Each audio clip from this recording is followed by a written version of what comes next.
DW AfricaLink News.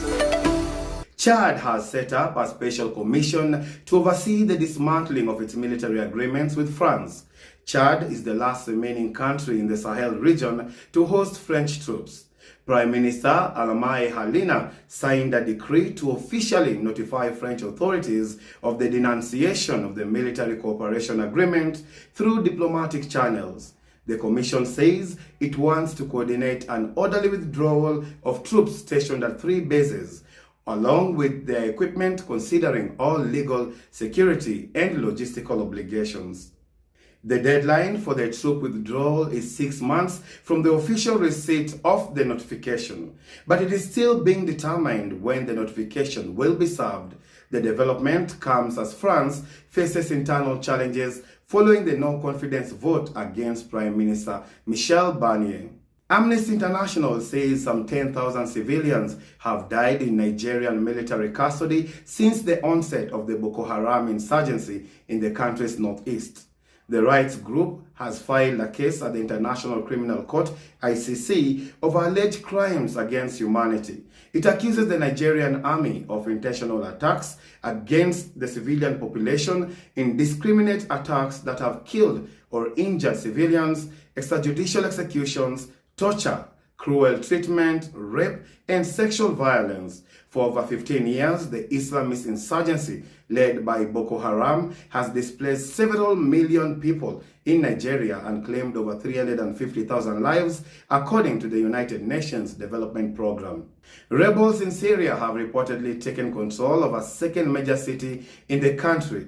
Syrian troops withdrew from Hama following several days of heavy fighting as militants belonging to the Islamist group Hayat Tahrir al-Sham, or HTS, entered the city, dealing another setback to President Bashar al-Assad.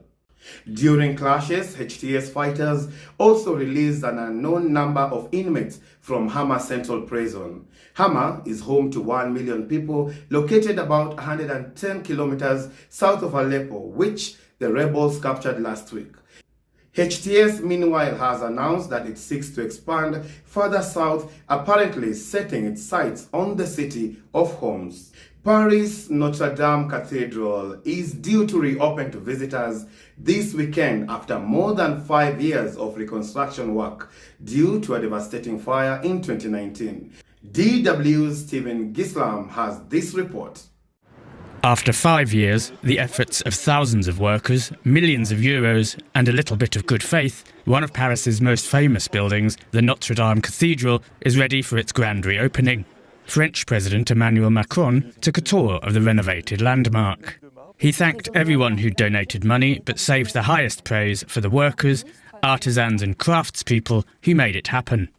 All of you who are here today have contributed, and you were the alchemists of the construction site, and you transformed coal into art.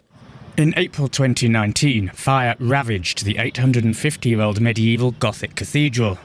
Investigators said the blaze was started either by an electrical short circuit or a cigarette.